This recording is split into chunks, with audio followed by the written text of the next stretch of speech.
Então, vamos lá. O que a gente fez nos slides é tentar fazer ele conversar um pouco com a apostila. Então, na apostila tem o movimento ou o período, e embaixo tem palavras-chave. E a gente fez pensando como se fosse uma ficha, né, de resumo. As palavras-chave do impressionismo, no caso, são efeitos da luz, fotografia, continuando o assunto da semana passada, modernidade e ar livre. Semana passada a gente estava discutindo as correntes do começo e meio do século XIX, que eram... Ok. Vocês querem que eu me apresente de novo? Eu sou a Gabriela Regis, sou 015 da Unicamp, me formei no bacharelado ano passado, vou me formar na licenciatura sabe Deus quando. E semana passada a gente estava contextualizando o século XIX, porque começa a cair nas provas de habilidades específicas a partir do impressionismo, mais ou menos. Eles chamam de modernismo, né? Essa época. Quando começam a surgir vários movimentos que tentam quebrar o que era considerado convencional na arte daquela época. E o que era convencional? Eram as coisas que Paris dizia que era convencional. Porque, assim, teve a Revolução Francesa, que afetou o mundo inteiro nos pensamentos, na filosofia, sociologia, todo mundo começou a repensar a sociedade e as lutas de classe, né? Então, todo mundo admirava o que a França produzia, porque eles achavam que eles estavam muito para frente. Eles eram super revolucionários. E aí, esse reconhecimento via num nível que muitos países que valorizavam a arte enviavam seus artistas para a França para aprender o que era ensinado lá naquela época, no final do século XIX, quer dizer, século XIX inteiro, né? A Academia de Belas Artes da França era muito reconhecida nesse sentido. De lá, eles iam para o Louvre, eles copiavam as obras dos grandes mestres que estavam expostas lá.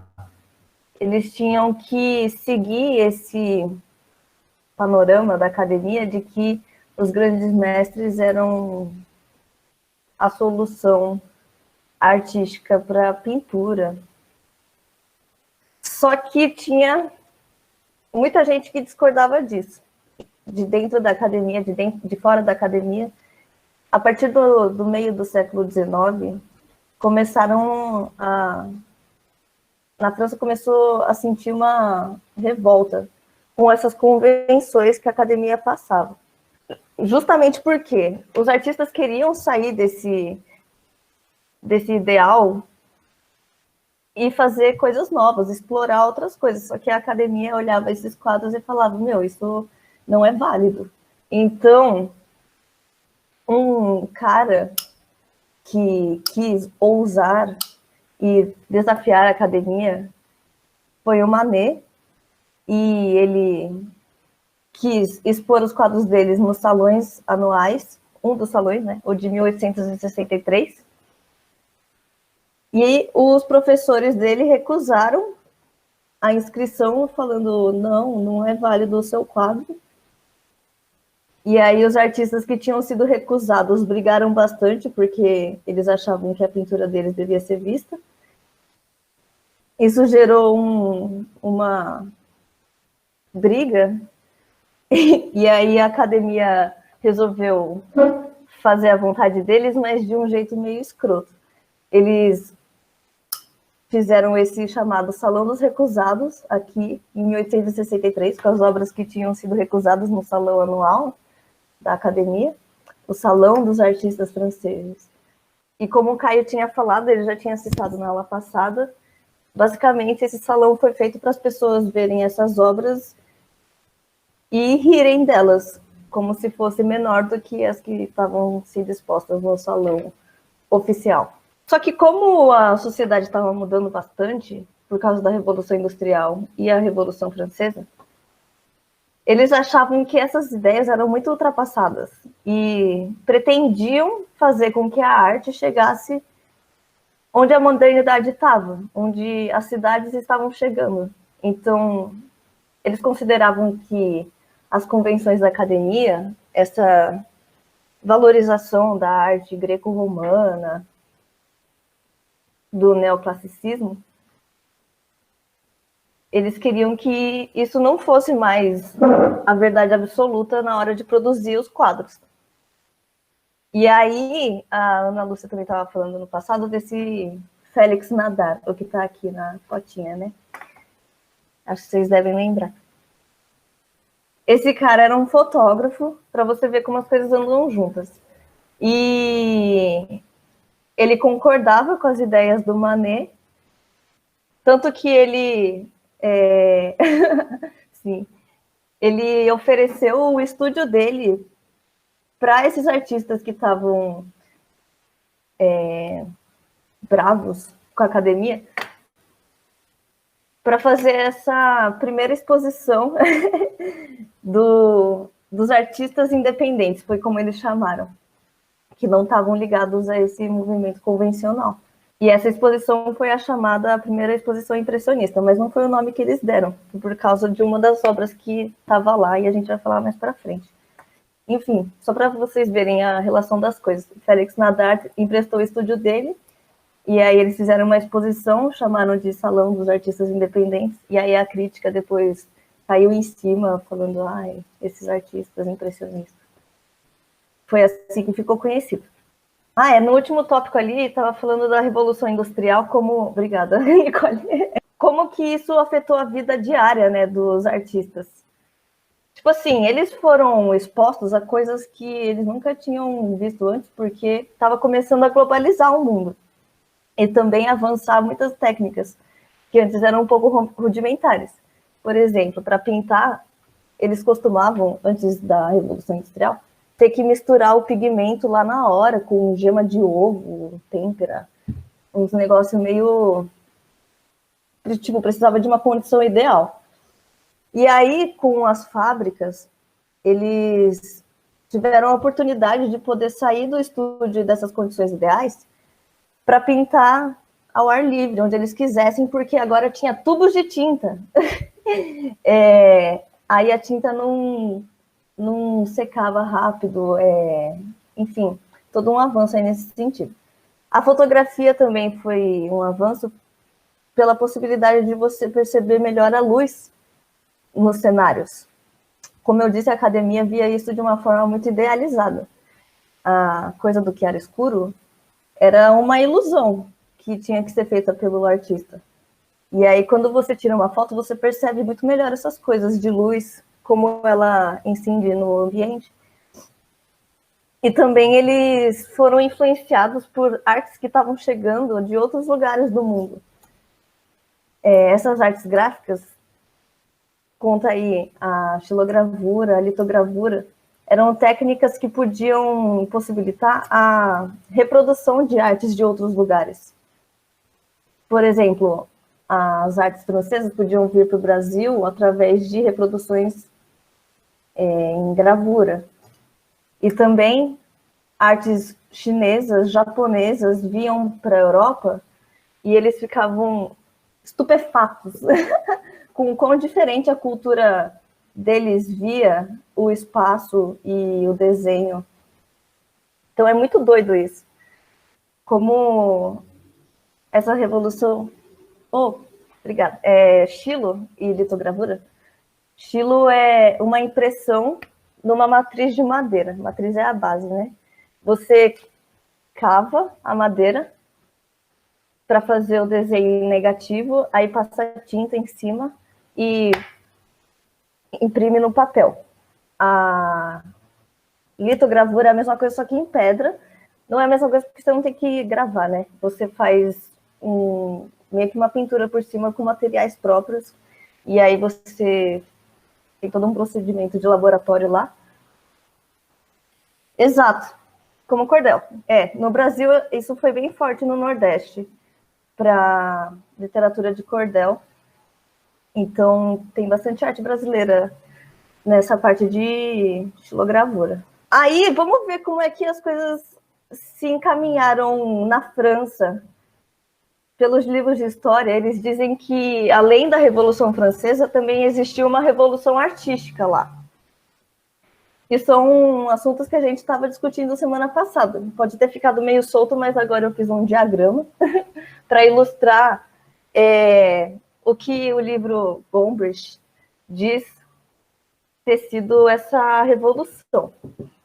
Ele explica que ela teve 3 ondas, claro que teve muitas mais, né? Porque teve muitos movimentos surgidos da França e ali do entorno na Europa. Mas, basicamente, tinha lá o neoclassicismo, que era a arte ensinada pela Academia de Belas Artes francesa. E aí, o primeiro que o Gombrich diz que se opôs a isso foi o artista Eugène Delacroix. Aqui o quadro mais famoso dele é A Liberdade Guiando o Povo. E por que que ele se opunha à academia? Ele achava muito chato ficar discutindo a arte da Grécia e de Roma, ele achava muito antigo isso. E que não tinha nada a ver com a sociedade que ele estava. E ele também achava a arte das pessoas da academia muito frígida, muito fake. Ele sentia que as pinturas tinham que trazer emoções das pessoas, tinham que ter um romance. Por isso que esse movimento se chamou romantismo. E aí eles colocam isso como um prenúncio do modernismo. Mas vocês veem que até então esses 3 quadros eles ainda não são muito usados, né? Eles continuam tendo figuras humanas bem definidas, alguma disposição racional das coisas, tipo, uma semelhança forte da realidade. As cores não são lá muito malucas. Então, aqui no século XIX, mesmo que a Revolução Artística tenha sido mais no plano teórico, ainda assim, ó, quando a gente vai para frente na linha do tempo, vão percebendo que o tema e a forma começam a conversar num sentido mais revolucionário. O Courbet ficou conhecido como o líder do movimento realista. A revolução dele, ele era revolucionário mesmo e politicamente também, fez parte da Comuna de Paris, que tomou a Bastilha. Ele dizia assim: a academia tem convenções muito artificiais e eu não quero ir contra os meus princípios de artista, porque ele achava que o artista também não tinha que ser nada assim, uma burguesia, vai. Ele achava que o artista tinha que ser mais marginal, um herói, como o Hélio Oiticica vê as coisas também. Ele falava: eu não vou pintar nada que não seja o que meus olhos veem e o que as minhas mãos tocam, por isso que ele chamava de realismo. Ele negava esses artifícios da academia em prol de uma realidade mais nua e crua. Quem viu A Origem do Mundo sabe o que eu estou falando. E aí, um amigo do Courbet, aqui eu coloquei as datas que eles nasceram e morreram para vocês verem que em algum ponto eles viveram todos juntos. E o Manet foi muito influenciado pelas ideias do Courbet. Só que para ele não bastava só reproduzir a realidade nua e crua.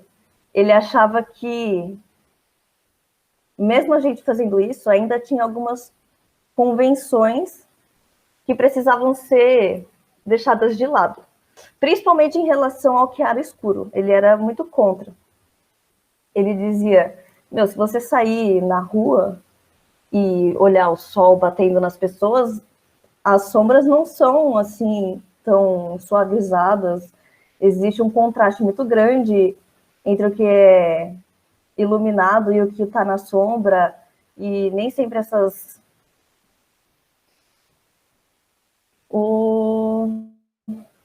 Ah, é. Verdade. Muito bem notado. Tá errado mesmo. Então, ele se jogou mais nessa exploração das formas e deixou essa sombra do que era escuro para trás. Então, o Manet, que foi o cara que botou os quadros dele para serem expostos no Salão Anual e foi recusado, ele mexeu com muitos artistas da época que também não concordavam com a academia. Tanto que esses artistas estavam produzindo as pinturas deles e tentavam expor nos salões, eram recusados, isso ficou acontecendo por 10 anos, até que em 1874 eles resolveram se unir. Alguns amigos do Manet, por exemplo, o Monet, o Renoir, o Degas, Pissarro, esses caras, eles se uniram sem o Manet, porque o Manet era mais velho que eles, e nessa época ele já, apesar das frustrações, tinha conseguido desenvolver uma carreira e tinha bastante encomenda para fazer. Ele não estava tão revoltado mais. Então os mais novos pegaram essa revolta dele para si e se juntaram, exporam lá no estúdio do Félix Nadar, e foram eles, sem o Manet, que, influenciados pelas ideias do Manet, ficaram conhecidos como um movimento impressionista. Mas, assim, não era um negócio super formal, como a gente vai ver mais para frente. Muitos movimentos artísticos, eles vinham com um manifesto junto. Essa ideia de manifesto é bem século XX. Nessa época, o que acontecia é que eles se juntavam nos bares e cafés de Paris para discutir o que era arte. Então, assim, era bastante embrionário essa luta por se livrar das convenções artísticas. Então, eles não tinham um manifesto, mas eles concordavam em algumas coisas. Por mais que as produções fossem um pouco diferentes em temas, o que eles concordavam era. E a primeira aqui, a produção ao ar livre, vinha bem forte, principalmente do Monet. O Monet tinha um barco, que era o estúdio móvel dele, e ele era fiel à prática de pintar à luz natural, tanto que ele desenvolveu um trabalho que foi precursor no que a gente vê hoje em dia como serialização, né? Tipo, fazer várias pinturas com o mesmo tema, explorando aspectos diferentes dele. E aí, isso junto com o segundo tópico, fidelidade à experiência visual da natureza, foi o que eu disse. Como eu estava falando da sombra e da luz e da fotografia, eles começaram a recusar o que a academia ditava em favor de experimentar a visualidade da natureza mesmo. Sair do estúdio, onde a luz era muito idealizada, e se botar lá fora com os tubos de tinta e pintar o que eles estavam vendo sem discriminação. E aí vem a preocupação com os fenômenos ópticos. E o que é isso? Antes as cores eram limitadas em si mesmas nas formas. E aí eles começaram a perceber que não era tão simples assim. Quando a gente vê um cenário na nossa frente, as cores nunca estão isoladas nas formas, elas se interagem, elas se refletem, e os materiais têm opacidades diferentes, têm saturações diferentes. As sombras, elas não são um marrom, um preto definido. Eles viram que essas cores, elas se conversam muito mais do que a academia deixava aparecer. Então, a gente começa a falar do cara que ficou mais conhecido nesse movimento, o Claude Monet, que foi inspirado pelas ideias do Manet. Complicado, né? Esses nomes. Bom, ele foi para Paris, como muitos artistas dessa época, viu as, viu as ideias da academia e achou que não era para ele. Se junta com o Renoir, provavelmente nos bares da vida em que eles discutiam a arte. E foi muito fã mesmo da ideia de pintar ao ar livre, que na imagem da direita é um exemplo de obra dele, e a gente vê que já começa a aparecer pontos sintáticos, como é que a Amanda tinha falado? Acho que era sintaxe, né? Que remetem a outros movimentos que vão vir no futuro.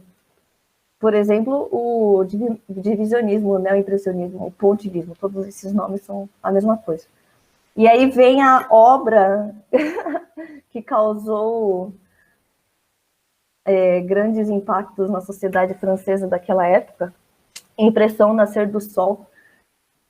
Teve um crítico de arte, que eu acho que foi o que deu nome para esse movimento, que ele falou, eu ouvi dizer que vai ter uma exposição de arte na rua tal, no estúdio do Nadar. Mas quando eu entrei lá, eu não vi nada de arte, meus olhos quiseram pular para fora, assombrados com o que estava dentro do estúdio. Mas a real é que eles estavam muito mal acostumados às convenções e os salões anuais, né?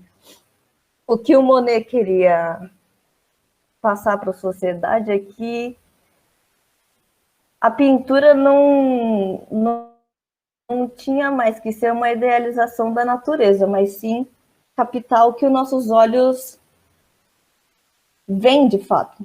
Então, daí que começou a surgir essa pesquisa sobre os efeitos das cores na nossa visão e como os nossos olhos faziam as cores se misturarem na pintura, e essa pintura deixando de ser algo, uma cena histórica, né, um momento super importante para ser realmente um trabalho pictórico. Então foi por isso que causou tanto chabu, porque era totalmente diferente do que eles estavam acostumados a ver nas exposições de arte da época. Aqui a gente vê que esse quadro é bem pequeno, então é impressionante, né? O quanto que ele... Sim. O quanto que ele impactou, né?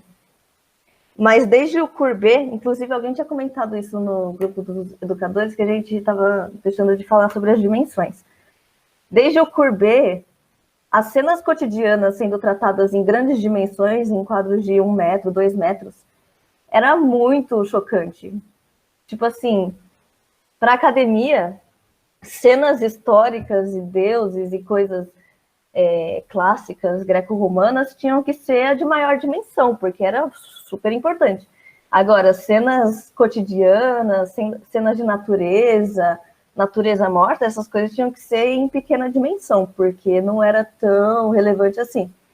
Mas esses artistas falaram, não, velho, é a minha vida, por que eu vou tratar isso de maneira menor do que coisas que estão, tipo, 1.000 anos antes de mim, sabe? 2.000 anos, sei lá. Então, eles começaram a quebrar com isso, produzir quadros de cenas cotidianas muito grandes, fazer essas artes que eram consideradas inacabadas ou de amadores, realmente para chocar e fazer os outros artistas questionarem essas convenções da academia. Aqui é um exemplo do que eu tinha dito de serialização. Isso é bastante novo, né? Antes, o que existia eram muitos esboços, muitos projetos de uma mesma pintura. Mas o Monet, ele percebeu que não bastava a gente sair e pintar um negócio, isso era verdade para aquele momento do dia, com aquela luz, com aquelas condições climáticas. E aí ele falou, o dia, a luz muda de minuto a minuto. Não tem como representar uma coisa fielmente de uma vez só. Então, ele fazia várias pinturas do mesmo lugar, em momentos diferentes do dia, que nem a gente vê aqui. O da direita é no dia, na luz da manhã. Aí é bem esbranquiçado, meio nublado. O lilás e o azul claro, eles saltam bastante, tem um pouco de laranja. Mas aqui, e também a pincelada, a pincelada ela é bem mais rápida. Não tem mais tempo de ficar, sei lá, 3 dias pintando, aperfeiçoando um quadro, porque tem que capturar o momento ali naquela hora. Se não pintar rápido, já passou, a luz mudou. Não é mais o que o olho captou, né? Deixa de ser. Então ele era fã dessa técnica de pintura rápida, né? O que é considerado um esboço para aquela época. Mas hoje em dia a gente vê que é bem impactante e bem vanguardista. Aqui na esquerda, desculpa, eu tinha falado direita. Ali era a esquerda, aqui é a direita. O da direita é no pôr do sol.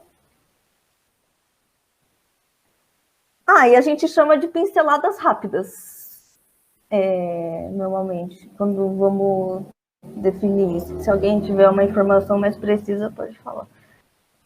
Enfim, para mostrar essa diferença de cores em pastel. Arrasou. Isa é muito boa nos termos técnicos.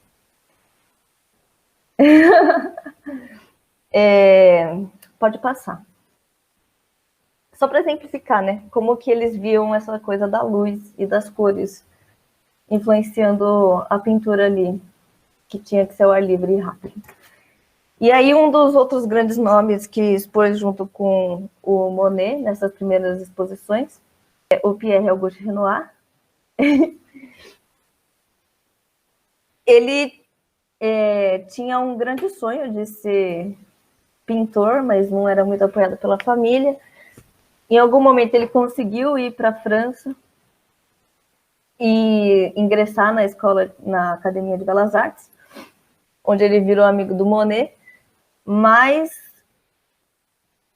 mais nada. Ele pintava nos dois estilos, então ele tinha fãs que apoiavam o convencionalismo e tinha fãs que eram mais modernistas. Quando eu estava falando das revoluções, o Manet ele não é especificado como um artista impressionista. Na real, ele aparece como um modernista. Ele é um pioneiro do modernismo, mas não tão bem definido assim, porque ele também teve uns momentos tipo de realismo e tal. E aí o Renoir tem fãs dos dois lados, mas ele favorece principalmente esse retrato da vida burguesa e mais ainda a vida burguesa noturna. Nessa época, a exploração pictórica fez uma pequena virada de tratar o preto não só como uma área vazia, mas como uma área que era de criação, tipo, usar o preto como matéria criativa dentro da pintura. E o Renoir e o Monet, e o Manet, eles utilizavam bastante isso. Principalmente o Manet. Né? Aqui não tinha tantos quadros, mas a semana passada a gente falou dele, né? Esse é um dos quadros mais famosos do Renoir, o baile no... Como que é, Mulan? Redemoinho da Galette. Aqui a gente vê que não é uma cena, um tema histórico clássico, nem nada, é um baile, né? Mas como a técnica dele de colocar várias pessoas no mesmo lugar, com muitos contrastes e borrões, as formas não são muito definidas, né? Eu acho que talvez a imagem oficial seja mais escura que isso, não tenho certeza. Mas o tema em si deixa de ser o assunto principal da obra, não é mais uma ilustração fidedigna, ou não é fidedigna, né? Porque é idealizada. Mas a ilustração deixou de ser o ponto principal da pintura, era mais como que a cor e as sombras e isso afetando o nosso olho iam funcionar na superfície do quadro, porque não era mais o que estava dentro do quadro, a cena que estava dentro do quadro, mas o que estava na superfície, né? O que a gente ia pintar em cima e como isso ia se relacionar, essas cores, até chegar no nosso olho. Essa Madame Georges Charpentier é uma das mecenas do Renoir, e ele virou um artista de retratos, né? Muitos desses artistas, mesmo que eles fossem revolucionários, eles tinham fãs que queriam retratos dele. A burguesia estava crescendo e ela queria ser retratada, né? Porque eles estavam virando uma classe que detinha muito poder. Então, como é que fazia isso ser aparente para as outras pessoas? Você encomendava uma pintura, um retrato seu. Nossa, sim! Ah, esse cachorro muito fofo. Então tinha essa valorização da burguesia e várias encomendas rolando. E aí a gente vê o preto surgindo como um elemento pictórico dentro do quadro. Beleza? Entenderam? Acho que acabou o Renoir. E a minha parte. Agora é a Isa. Então, gente, a Gabi, ela trouxe para aula dois artistas que a gente ouviu muito nome, que no caso é Monet e Renoir. Agora eu vou falar sobre duas artistas que também tiveram seu reconhecimento, mas elas tiveram estilos de vida dissonantes. No caso, eu vou falar sobre a Mary Cassatt e sobre a Marie Barraquemont. A Marie Cassatt, ela teve um estilo de vida muito diferente da Barraquemont, no sentido que ela já nasceu numa família de classe média alta.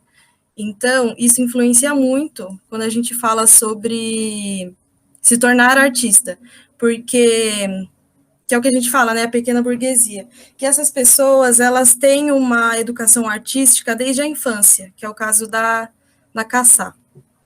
Diferente do que muitas pessoas pensam, ela não é francesa, ela é estadunidense, ela nasceu na Pensilvânia em 1844, e desde criança ela começou a estudar técnicas artísticas, principalmente desenho e pintura. E isso não significava que os pais apoiavam a carreira artística dela, porque tinha uma diferença muito grande entre você estudar desenho e pintura e você se tornar artista, principalmente se você era uma mulher naquela época. Até hoje em dia também, né? Mas isso é outro assunto para outra aula. Então, ela, desde criança, ela já tinha habilidade em tarefas domésticas, em artes manuais, que é o caso do artesanato, e em artes plásticas, que é o desenho e a pintura. Só que ela começou a gostar tanto de estudar artes plásticas que ela ingressou na Academia de Belas Artes quando ela era adolescente, com 15 anos, e a partir disso ela falou para a família que ela queria ser artista. Então, assim, deu assim briga na família dela, a família dela foi totalmente contra, mas ela conseguiu seguindo a carreira, tanto é que ela se mudou para Paris em 1866, e ela já tinha visitado a Europa antes, porque como ela era de uma família abastada, ela já tinha viajado várias vezes à Europa, ela viajou para a França, para a Espanha, para a Itália, e ela continuou estudando arte quando ela se mudou para Paris. Só que assim, ela continuou estudando, mas ela teve que voltar para os Estados Unidos porque aconteceu a Guerra Franco-Prussiana. Para quem não sabe, a França e o antigo Império da Prússia, eles entraram em conflito territorial, que no caso a Prússia hoje em dia não existe mais, hoje em dia é chamada Alemanha, que foi justamente nessa época que houve a unificação da Alemanha. Então, assim, deu muita treta na França, a França perdeu essa guerra, deu uma crise econômica absurda na França, aí a Cassá teve que voltar para os Estados Unidos. E ela teve que morar com a família dela, que era contra a carreira artística dela. Imagina só. Então, mas ela voltou depois, que ela... Assim, ela não era reconhecida nos salões de arte, mas ela vendia seus quadros, ela vivia de vender seus quadros. Então, com a comissão das pinturas dela, ela conseguiu voltar para a Europa, para Paris, e lá ela estabeleceu o seu ateliê. E assim, gente, ela se tornou amiguíssima, amiguíssima do Monet e do Degas, que é outro artista que a gente vai falar mais tarde.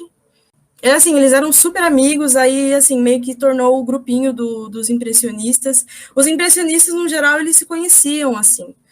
E tem, inclusive, obras do Degas e da Cassat que eles ficam se representando pictoricamente. E uma coisa interessante para falar sobre a Cassat é que a maioria das suas obras retratam mulheres em cenas de subjetividade e em tarefas domésticas. Então, são mulheres tomando chá, mulheres cuidando dos seus filhos, mulheres conversando. Ela não costumava muito representar homens nas pinturas dela. Ela apoiava o movimento sufragista. Alguém sabe o que foi o movimento sufragista? Escreve aí no chat.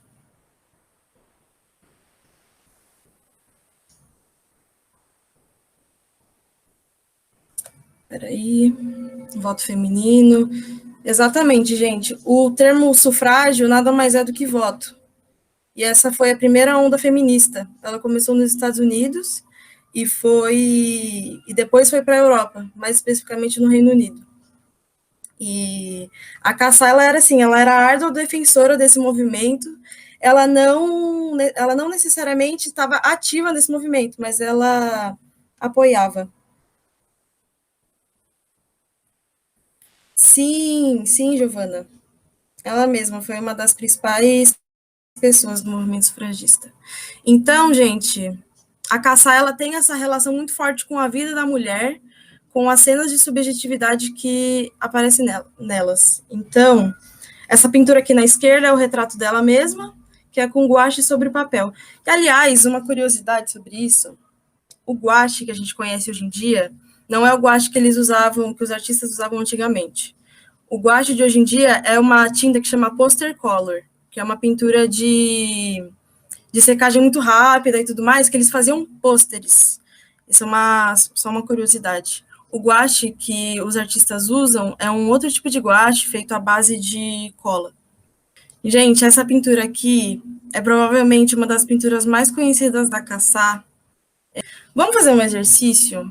Eu quero que vocês me digam assim, quero que vocês analisem essa obra, que isso é muito importante para as provas. Geralmente tem questões pedindo para analisar obras. Eu quero que vocês me digam, assim, porque essa é uma das pinturas mais conhecidas da Cassat. O que tem de tão relevante nessa pintura? O que vocês acham?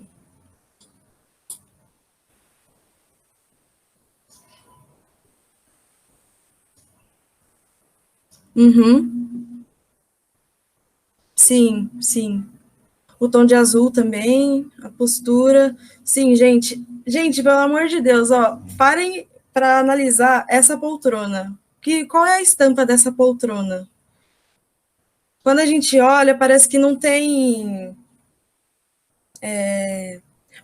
uma estampa muito bem firmada, porque é justamente isso, gente. Os impressionistas, eles não querem registrar a realidade pura. Eles querem representar aquilo que eles estão vendo. Se a Cassat estava olhando para uma poltrona, sei lá, com estampa floral, é isso, ela pintou desse jeito e é isso que torna essa pintura tão conhecida. É justamente a poltrona azul e a posição da menina, que ela não está posando, que uma das pessoas falaram aqui, que ela não está posando. E, gente, o que a Gabi falou antes sobre a fotografia, ela influenciou muito a, as obras impressionistas, porque, assim, gente, com o advento da fotografia e a popularização dela, os artistas começaram a meio que ficar encurralados, porque eles pensaram, poxa, se a captação de um momento já está para a fotografia, o que nós artistas vamos fazer? Então, gente, os artistas começaram a pintar as suas telas a partir de um recorte fotográfico. Reparem na parte esquerda da pintura que a poltrona onde está o cachorrinho, ela não está totalmente representada.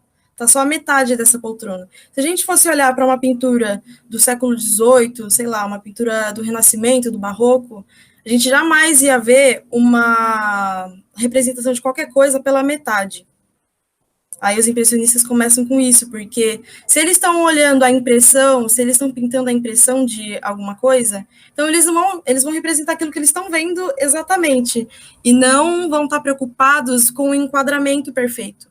Gente, essa pintura da Cassá, ela se tornou muito conhecida, porque a gente está representando aqui, a Cassá está representando uma mulher numa ópera, que é um local totalmente burguês, assim, e geralmente nas pinturas, por exemplo, pinturas do Degas, acho que até do Monet também, geralmente representam homens na ópera, e nesse caso a Cassá representou uma mulher. Aí, se a gente olhar para a técnica, ali no fundo, tem as pessoas, né? A gente não vê o rosto definido dessas pessoas, mas a gente sabe que são pessoas. Isso também começou com os impressionistas, porque a gente não vê a definição dessas pessoas. Essa pintura também é muito conhecida dela, o Chá.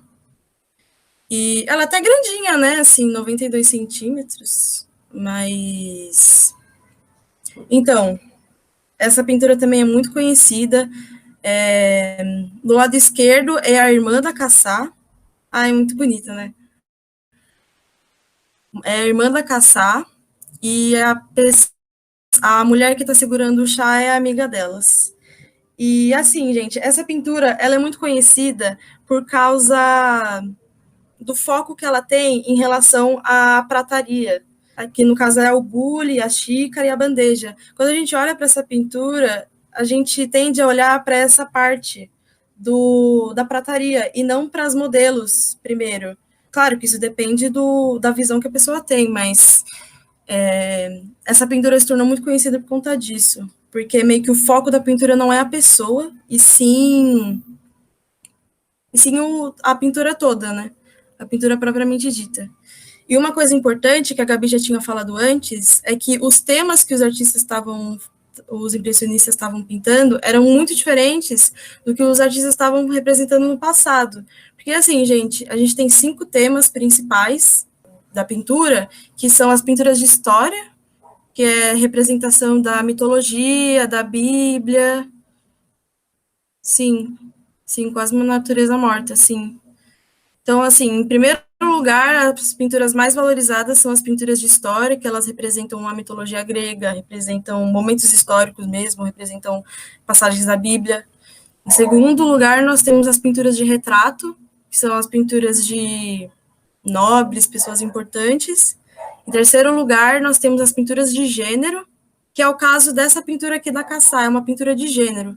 Pintura de gênero é a pintura de cenas do cotidiano, que é o que os impressionistas estão fazendo. Em quarto lugar, nós temos as pinturas de paisagem. Então, assim, gente, pintura de paisagem já não era tão bem vista na academia. Por isso que também rolou esse burburinho com os impressionistas, que o foco da pintura deles não eram nem pinturas de história, nem retratos. E, em último lugar, tem a natureza morta, que, assim, no passado você era considerado um artista de quinta categoria se você pintasse natureza morta. Então, os impressionistas revolucionam nisso também, porque, cara, pintura de história os impressionistas não fazem, basicamente. Fazem retratos, sim, mas não é o foco deles, até porque eles querem sair ao ar livre.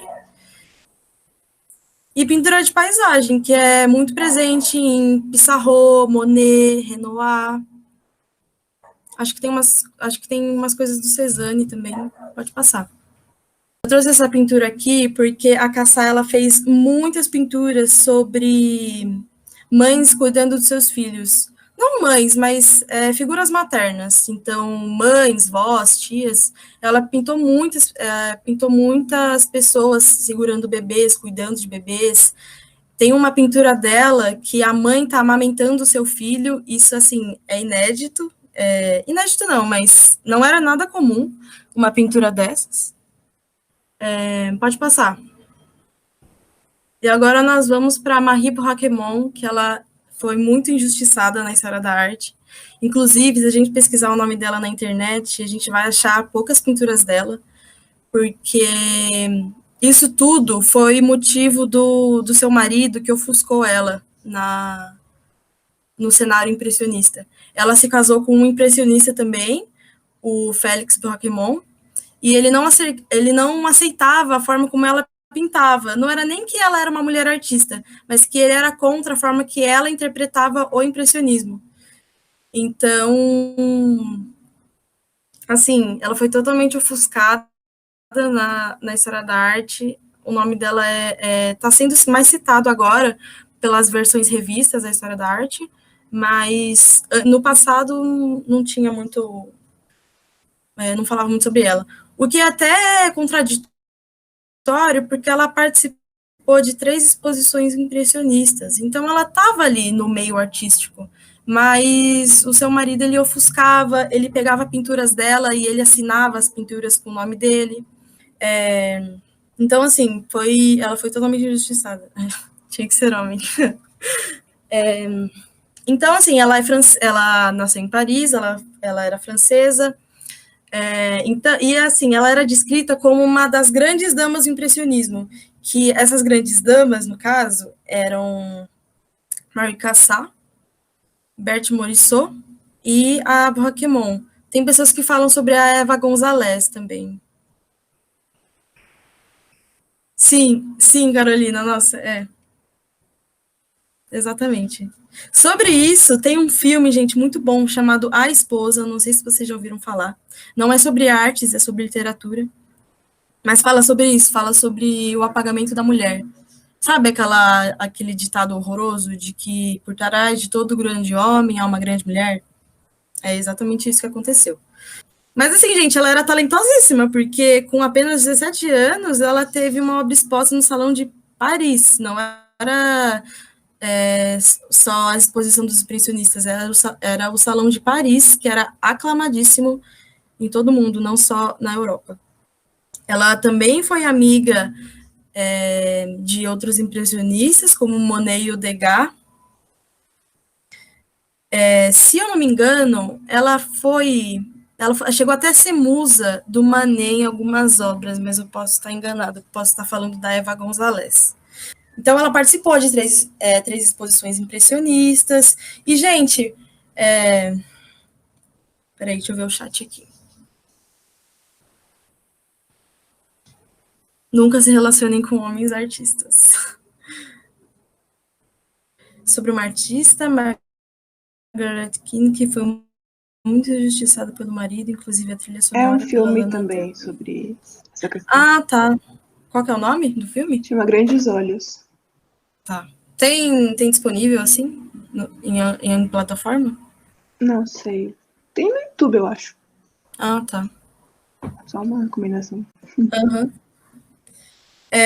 E assim, gente, pelo fato do marido dela não deixar ela pintar as coisas que ela queria pintar e tudo mais, ela meio que se tornou uma artista de ateliê, o que era um pouco estranho para os impressionistas, né? Porque eles eram contra essa ideia de ateliê. Então ela não saía muito da casa dela para pintar, ela representava cenas da vida dela, ela pintava muito cenas do jardim da casa dela, que nem essa pintura do Terraço em Céfales, que é onde ela morou postumamente. Vamos fazer o mesmo exercício com aquela outra pintura da Cassá. O que tem de impressionista nessa pintura, gente? Pinceladas rápidas, sombras coloridas, sim. Sim, exatamente.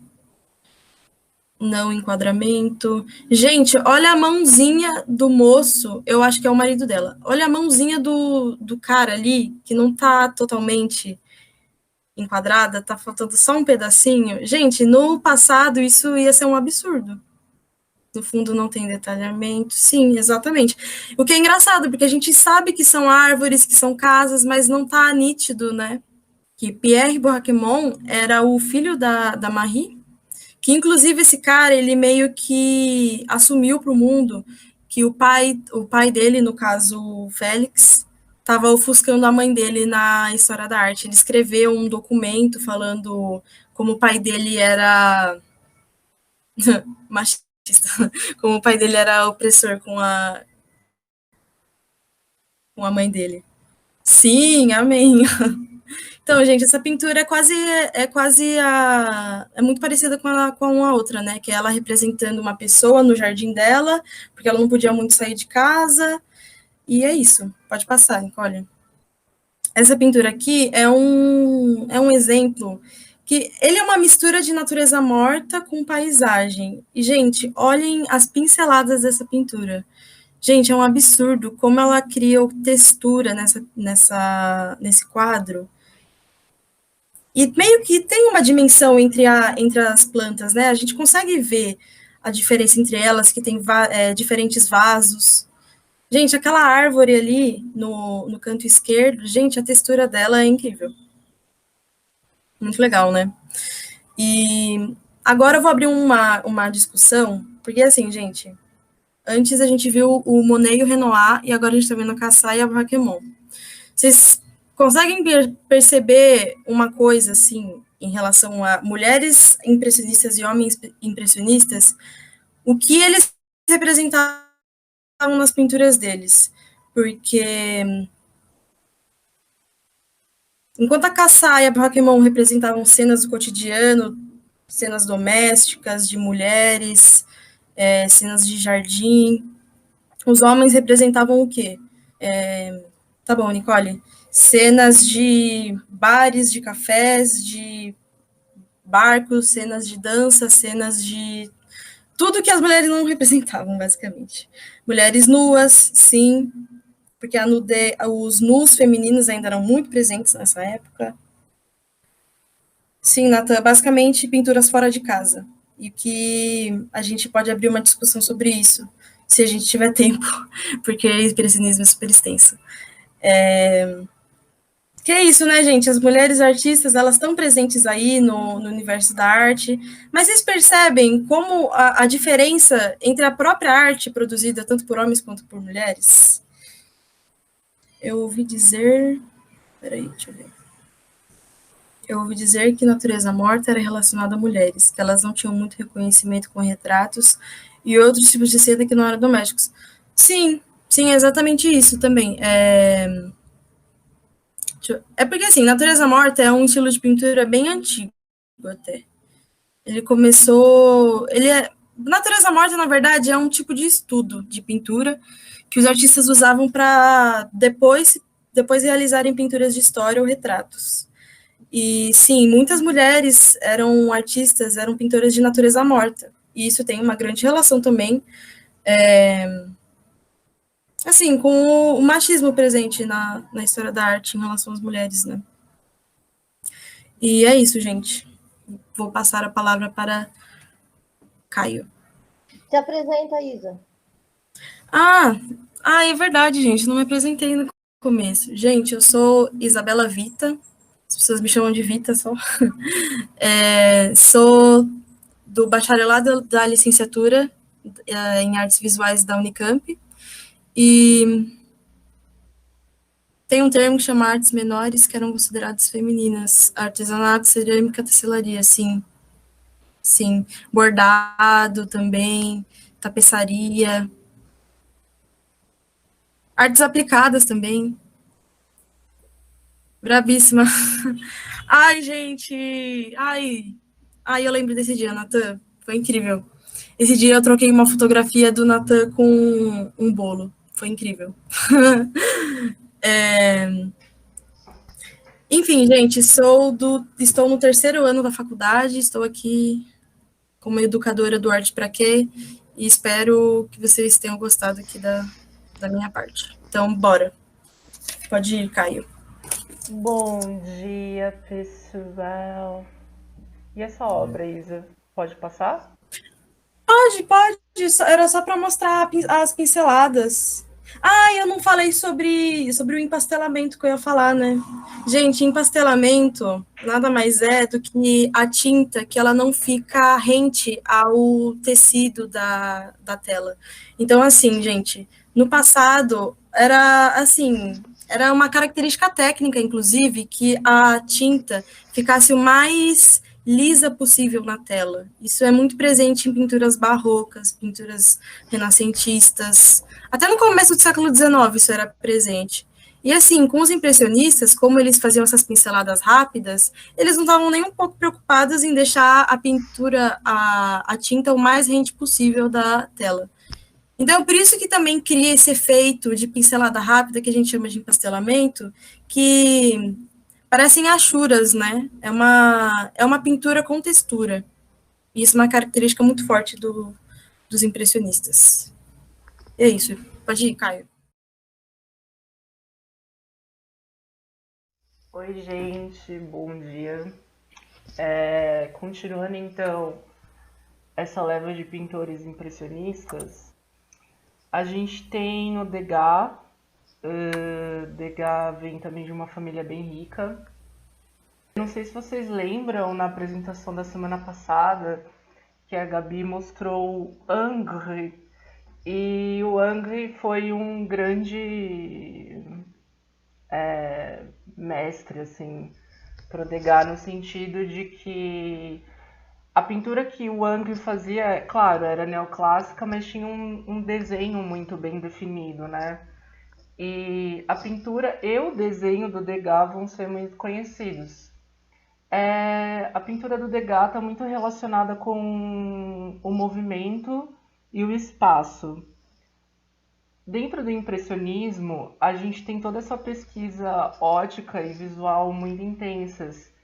E aqui o que vai interessar o Degas é justamente essa impressão e sensação que os corpos vão ter no espaço. E o Degas, ele foi muito influenciado pela fotografia da mesma forma que a Mary Cassatt.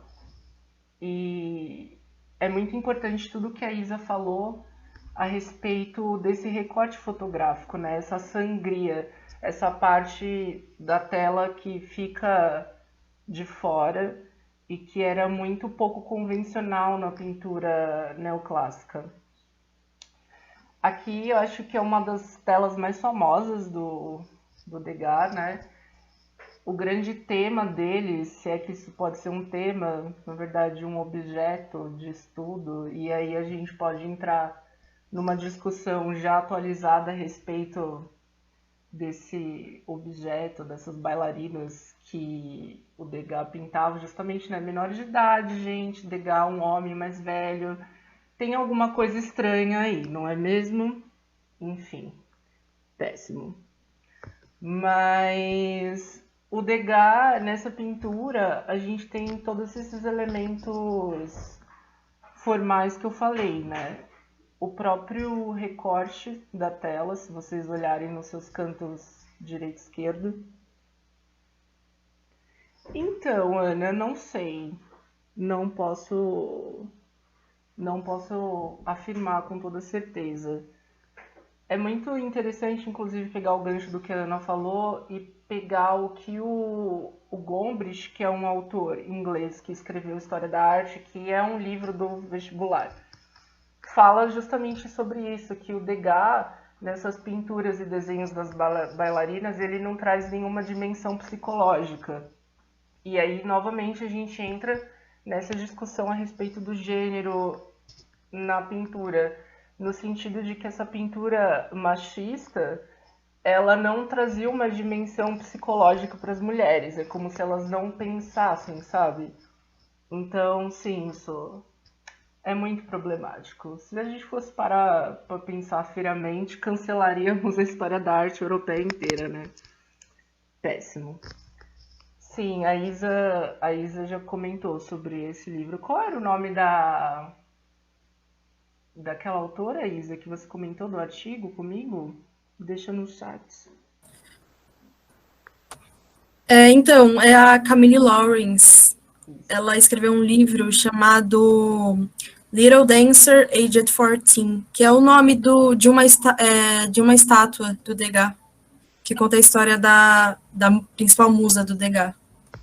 Aí nesse livro fala sobre a relação dele ser celibatário com a representação até exagerada de mulheres. Por que um homem celibatário tem tanto interesse em representar mulheres e menores de idade? Sim, né? E aí a gente vai ter outros exemplos mais pra frente, tipo, aguardem os próximos capítulos e as fofocas da história da arte, porque a gente vai cancelar todo mundo aqui, entendeu? Mas enfim, eu acho que falando formalmente da pintura do Degas era isso. Pode passar, Ni. Como eu falei, o Degas também faz muito uso do pastel e do desenho dentro da obra dele. E por que essas técnicas, né? Porque o desenho e o pastel, justamente por estarem muito associados com o esboço e ao treino, também são muito bons para expressar o movimento de uma forma rápida, né? E a gente está falando do impressionismo e dessa questão de tentar capturar esses instantes e essas sensações, né? E eu acho que esse pastel, particularmente do Degas, exemplifica bem isso nessa sequência, né, de movimentos. É quase como uma fotografia de autoexposição, em que o movimento fica bem marcado, né? E aqui eu acho que as cores, falando de impressionismo e da pesquisa impressionista, também tem uma questão bem forte, né? Porque o impressionismo ele começa a estudar essa relação das cores complementares e todo aquele círculo cromático. Essa é uma obra do Degas que está aqui no Brasil, no MASP, em São Paulo. E o Degas também ele foi para a escultura, ele queria estudar também esse movimento para fora do papel, né? É uma coisa que o Argan, que também está na bibliografia, comenta, que o Degas ele é muito bem sucedido nesse transporte dos estudos que ele estava fazendo bidimensionais para tridimensionalidade. E eu acho que essa obra que está no MASP, em relação ao movimento, nem tanto, porque ela é bem mais estática. Mas se vocês pesquisarem na internet, isso fica bem mais evidente, assim. Eu trouxe essa porque é um trabalho que está, entre aspas, perto da gente, né? Muito entre aspas, porque nem todo mundo tem acesso ao MASP, enfim, questões. Mas, enfim. E detalhe, né? O título era Bailarina de 14 anos. Vamos pensar aí a respeito desse título, é péssimo. Enfim.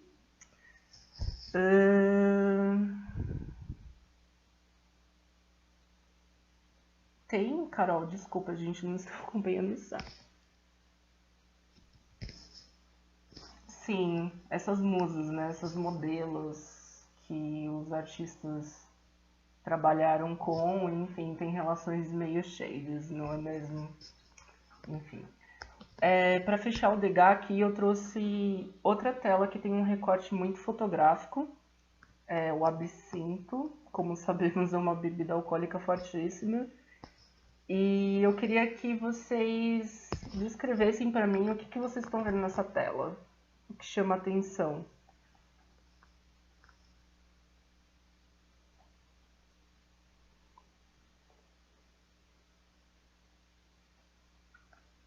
As cores, sim. O ângulo.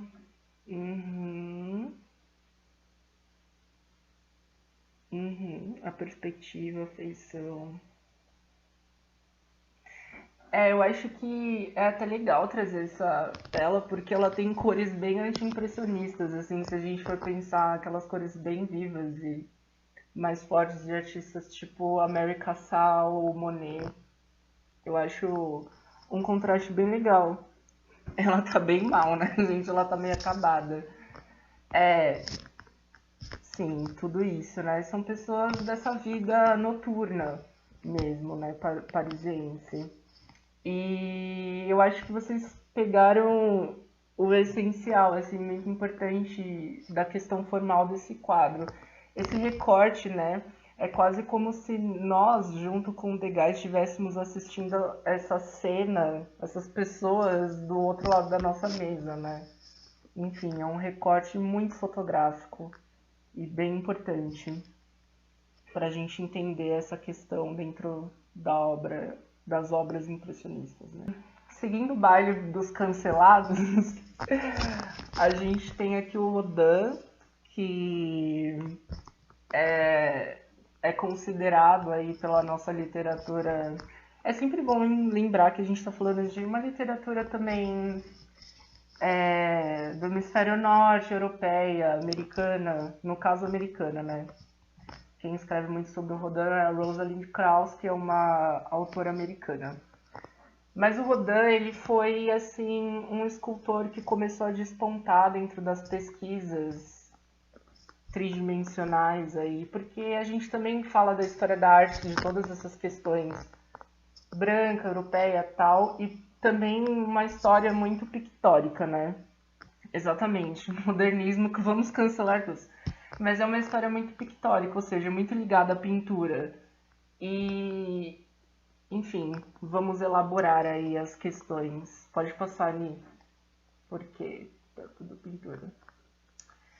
A Gabi, na primeira aula, mostrou o Arco do Triunfo e foi bem legal ela ter mostrado esses exemplos de arquitetura neoclássica, né, que tem aí por Paris, porque às vezes a gente não fala muito de arquitetura e da relação das artes visuais com ela. Isso que a gente está vendo aqui é um relevo. Os relevos são meio que um meio termo entre a pintura, que é totalmente bidimensional, não tem volume real, né? Não tem três dimensões, e a escultura. Esse relevo chama a Marselhesa, ou a Partida dos Voluntários, foi feito pelo François Rude e tá no Arco do Triunfo, né? E eu queria que vocês olhassem para esse relevo e tentassem identificar que características ele tem, assim, neoclássicas, se a gente for pensar nesse movimento.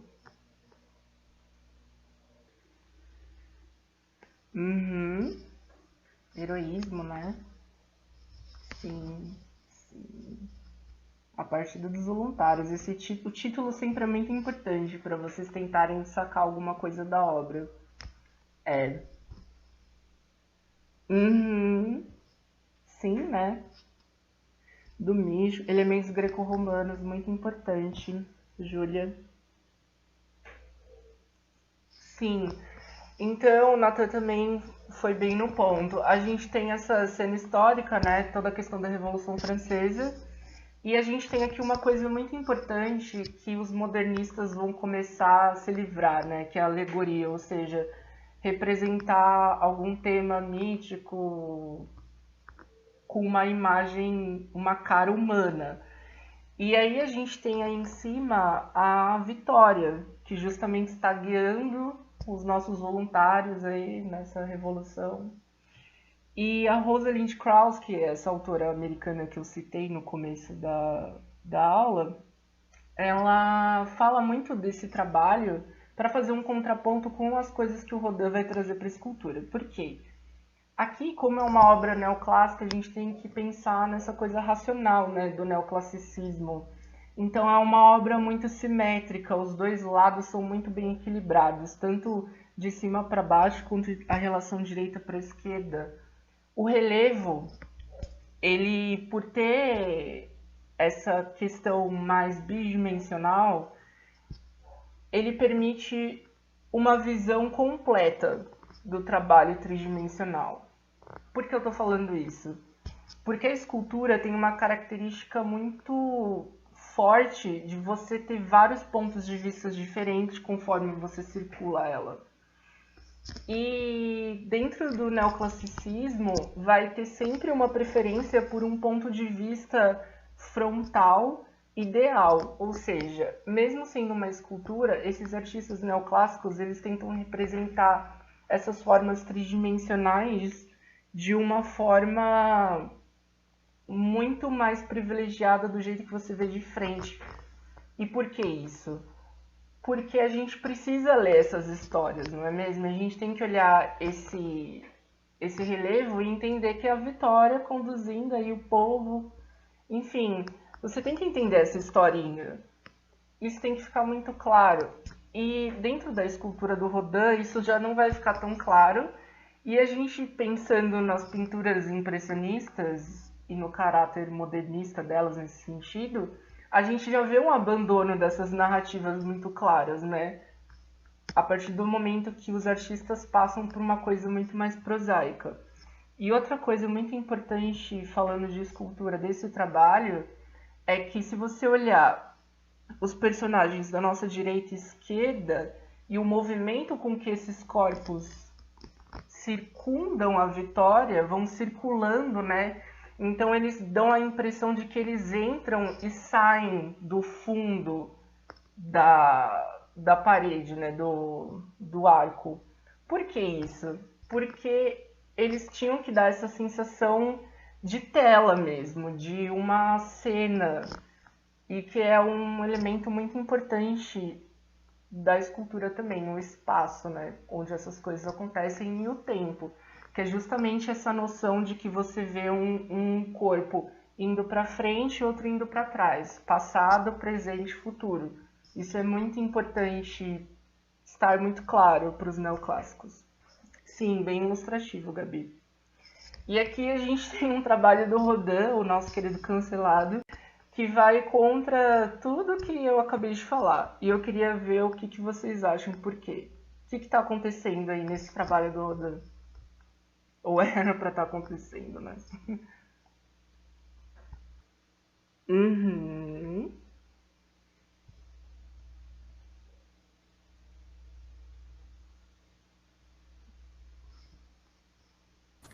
Gente, parece o próprio inferno mesmo essa porta, porque não dá pra entender nada do que tá acontecendo.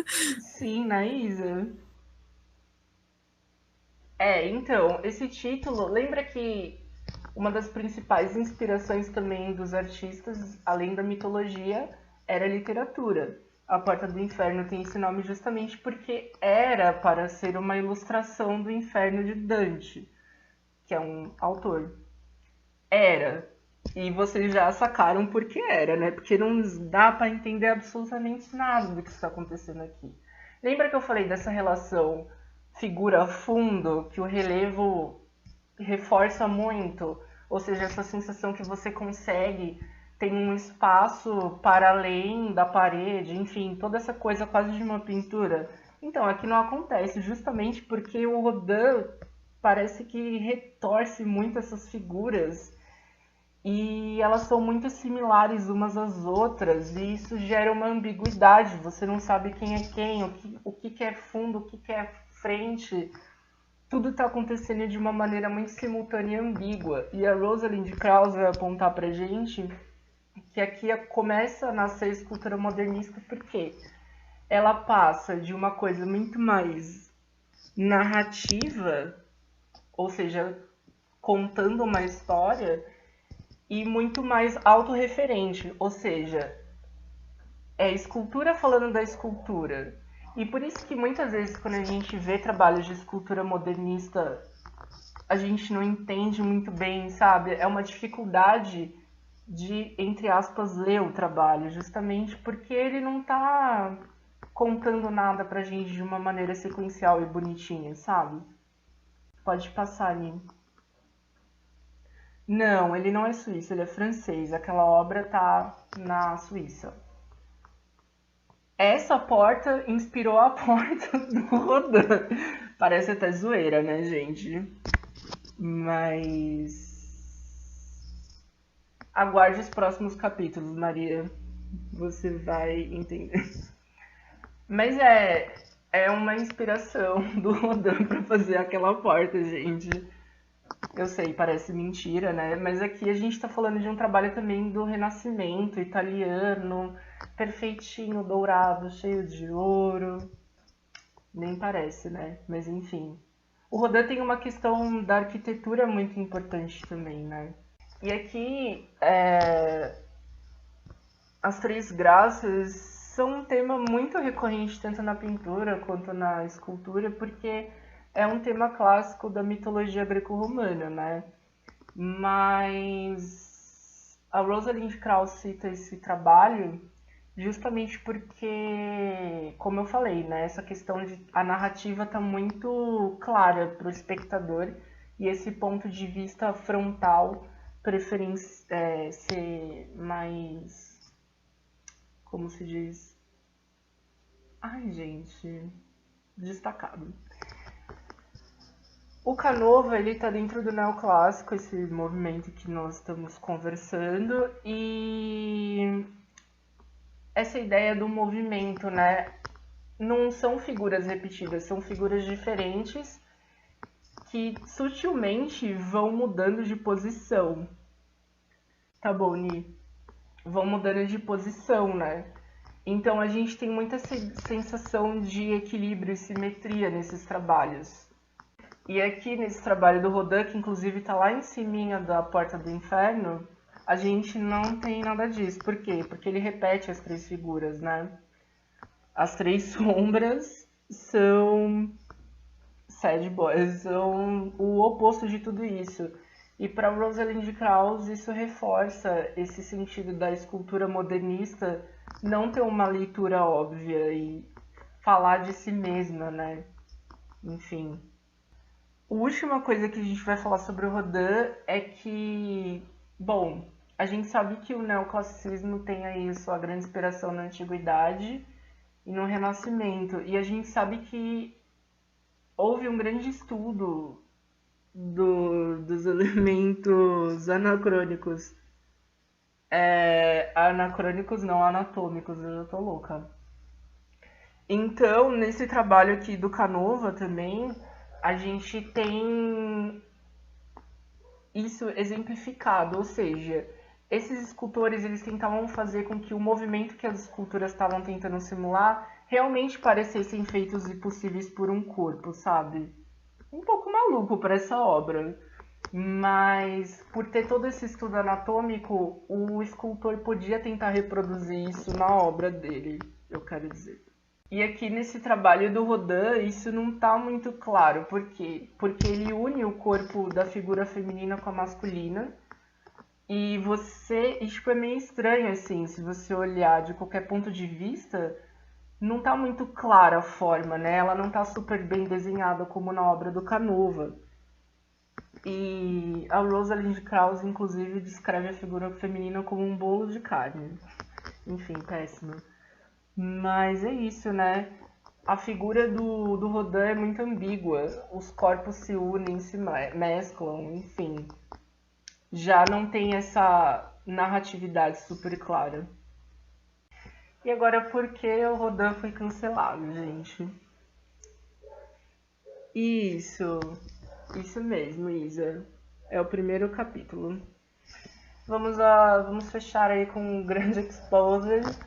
Porque Camille Claudel, assim, se você pesquisa o nome dela na internet, é muito revelador de como a história da arte é escrita e construída por homens e como isso apaga as mulheres. Porque uma pesquisa rápida do nome dela vai aparecer vários artigos psiquiátricos, a amante de Rodin.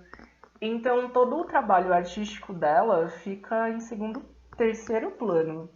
E o museu dela na França só abriu em 2017, sendo que o do Rodin já tem anos. E o Museu do Rodin tem um acervo muito extenso da Camille Claudel. Então aí a gente já percebe que tem uma coisa bem errada, né? Mas enfim, Camille Claudel nasceu no interior da França, de uma família classe média. Ela sempre gostou de fazer escultura e os pais dela perceberam isso e o pai dela chamou um tutor para guiar esse caminho na vida dela, artístico. Como a Isa falou, as mulheres estavam muito ligadas à casa, à vida, como se diz, da família mesmo. Esse núcleo familiar tem que casar, não estuda. Então, a Camille Claudel decidir ser escultora foi muito mal visto, assim, tipo, a escultura é dos homens. Inclusive, os críticos da época se referiam muito ao trabalho dela, vida doméstica, exatamente, ao trabalho dela como um trabalho masculino. Quer dizer, então, era como se quase ela não tivesse mérito próprio, sabe? E isso na sociedade era muito mal visto e a família também da Camille, apesar de apoiar bastante ela, também não acha exatamente tão legal, né? Fica meio preocupado, mas enfim. Ela estuda com o Alfred Boucher, que foi um primeiro grande mestre dela. Vai para Paris, ela frequenta a Colarossi, que era uma das poucas escolas que aceitava mulheres. E mesmo quando aceitavam, assim, tinha várias restrições. As mulheres não podiam assistir aulas de modelo vivo. Exatamente, sempre essa legitimidade, né? Muito questionada. Exatamente, na Bauhaus, a gente vai ver mais pra frente as mulheres com uma tecelagem. É muito difícil isso. Ela aluga um ateliê com amigas e começa a ter aula com o nosso querido Rodin. E aí, o que que acontece? O Rodin percebe o talento dela e já bota ela para ser assistente. E eles começam a ter um caso. E nessas deles terem um caso, a Camille vai ter várias obras assinadas pelo Rodin. Então, assim, nada de novo sob o sol. Péssimo. E vai ser uma relação muito conturbada. A Camille vai ficar muito, muito abalada. Ela vai fazer de tudo pra ficar com o Rodin, só que o Rodin, no final das contas, não tá nem aí pra ela. No final do século XIX, ela dá um basta, assim, nessa relação deles. Ela começa a buscar se desvencilhar ao máximo da figura do Rodin, o que é muito difícil, porque ainda hoje sempre se associa a imagem dela com a do Rodin, e isso é totalmente péssimo. E no começo do século XX, ela tem várias crises, assim, ela fica muito mal, ela destrói vários trabalhos, e a família dela intervém e coloca ela num hospício, onde ela vai ficar até o final da vida dela. E inclusive tem um filme de 2013 sobre isso, que chama Camille, que acho que é a Juliette Binoche que interpreta ela. Enfim, é um grande exemplo de mulheres apagadas e que agora a história da arte mais progressista tem revisto, né?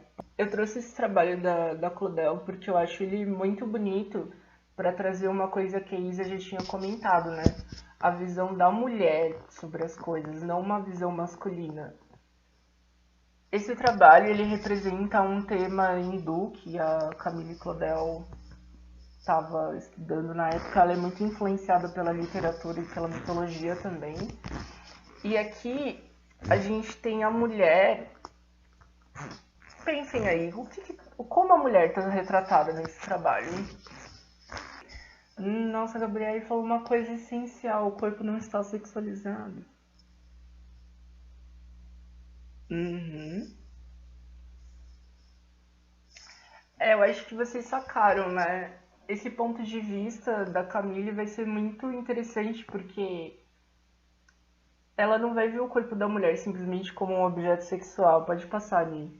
Olha a diferença para a obra do Rodin. Ela vai retratar a mulher tanto jovem quanto mais velha, quanto adulta.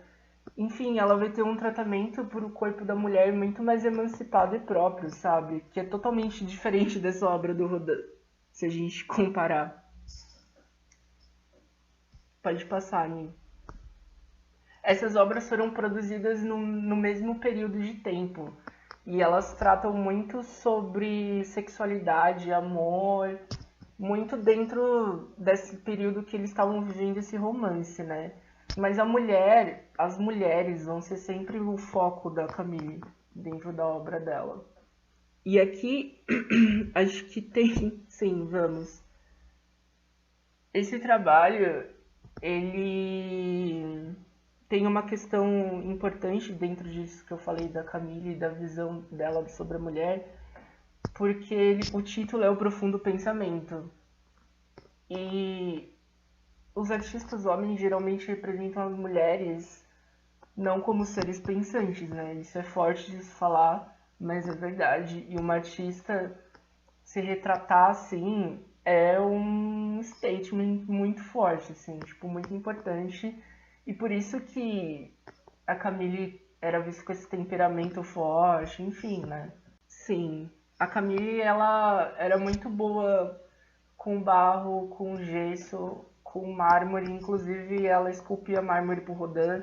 E foi uma coisa que o Rodin admirava muito nela, misturava materiais. Isso também é muito importante na escultura, né? Aqui a gente ainda tem esses materiais muito nobres na escultura, que se a gente for parar para pensar, são importantes para a gente entender ela como coisas feitas para durar, né, ao longo do tempo. Essa obra já é de um período que a Camille estava se afastando do Rodin e buscando um caminho dela, assim. os críticos descreveram essa obra como masculina. Por que vocês acham que descreveram assim? Eu acho que a Carol foi no ponto, assim. Tem a sensualidade, né, Júlia, também. É uma questão bem tida como masculina, né? É bizarro isso. Inclusive, essa obra quase foi censurada, porque ela tem um nu, mas aí esse drapeado da mulher não foi considerado totalmente um nu, só que um ponto que a Camille trabalha muito formalmente nos trabalhos dela são esses volumes que parecem nervos, caules de árvore, enfim, é uma característica muito bela nos trabalhos dela, né? Sim, e a dimensão psicológica e emocional nos trabalhos da Camille é uma questão muito importante no trabalho dela. Mas eu não achei as dimensões. Depois eu vou editar os slides procurando com mais calma. Mas não são obras muito grandes. Aqui, lembra que eu tinha falado lá do Canova, das 3 figuras? Vocês conseguem perceber como isso era uma questão muito central dentro da escultura?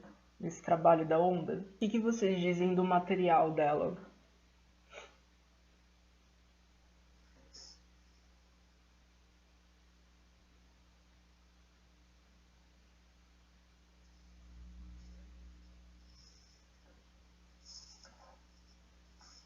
Uhum.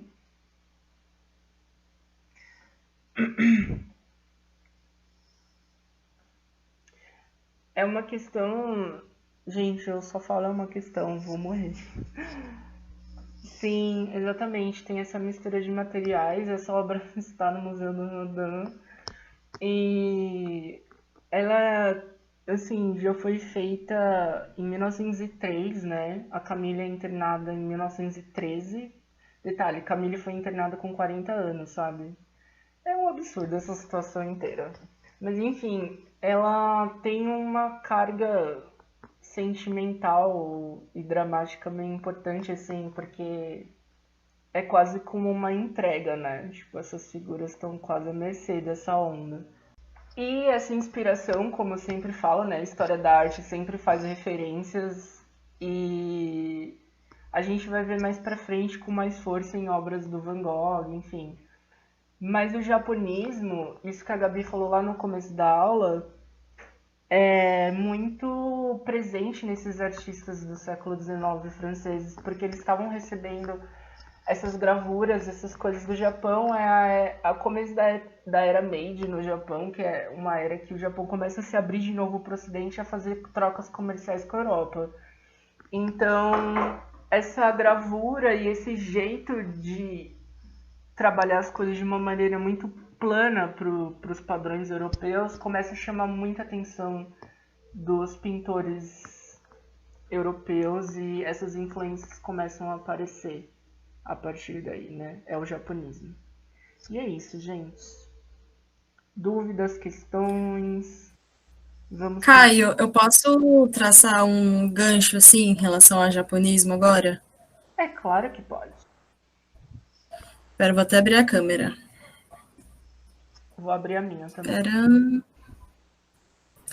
Então, gente, japonismo é uma coisa assim complicada, porque temos um fenômeno tanto na história da arte quanto na história da humanidade, tudo, que chama orientalismo.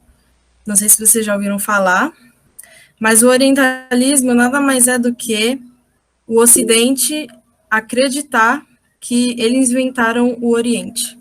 Isso significa que... Ai, meu Deus, espera, travou aqui. Vocês estão me ouvindo? É que travou aqui para mim. Sim, sua câmera também tá boa, Isa. Ah, tá. Ah, porque travou o chat aqui, eu não achava que tinha travado tudo. Mas enfim, então, gente, o orientalismo é isso. É uma apropriação cultural, basicamente. Isso foi muito presente no Oriente Médio, no Norte da África. E em relação ao leste asiático, isso foi muito presente no Japão e na China, que é o que a gente chama de japonismo ou japonesismo. A gente vê muito isso em obras, como o Caio falou, do Van Gogh, A gente vê isso no impressionismo, a gente vê no expressionismo. Até hoje, assim, tem umas referências do leste asiático muito presentes também, no Oriente Médio. E, como eu falei antes, é uma apropriação cultural, basicamente. E quando o Japão abriu suas portas para o Ocidente, ele, na verdade, estava em uma grave crise econômica, quando a Era Meiji foi instaurada e tudo mais. Sim. E a principal fonte de inspiração desses artistas do japonismo são os ukiyo-es. Ukiyo-e são essas gravuras feitas com várias bases de madeira, é bem diferente da xilogravura. Por mais que seja feita em madeira, é uma técnica muito diferente, assim. Enfim, então esses artistas se inspiravam nesses ukiyo-e, se inspiravam em aquarelas, e tem obras, acho que até da Cassá também, de muitos artistas do impressionismo que se apropriaram da estética do ukiyo-e. Então, o termo ukiyo-e, em japonês, significa imagens do mundo flutuante, porque os japoneses tinham essa ideia de trazer uma contemplação da natureza, mas não como ela é vista pelos olhos, assim, propriamente dito, e sim uma interpretação, e não uma natureza única e universal. Porque essas obras japonesas, elas têm muito do artista também. Por mais que os artistas japoneses tivessem uma visualidade muito próxima, cada um interpretava de uma maneira diferente. Tanto é que, em estudos ocidentais, eles aproximam essas obras japonesas com um certo erotismo, que a verdade não é ao mesmo tempo, sabe? Tem pessoas que dizem que essa própria obra da Grande Onda falam que ela tem um traço de sensualidade, sabe? Que eu não sei se é isso mesmo, mas ok. Que tem toda essa questão de fetichização do Oriente também, que é muito presente no orientalismo, no japonismo. Infelizmente, a gente não vai poder... Né? Sim, sim. Nossa, gente, história da arte europeia basicamente é apropriação cultural, fetichismo.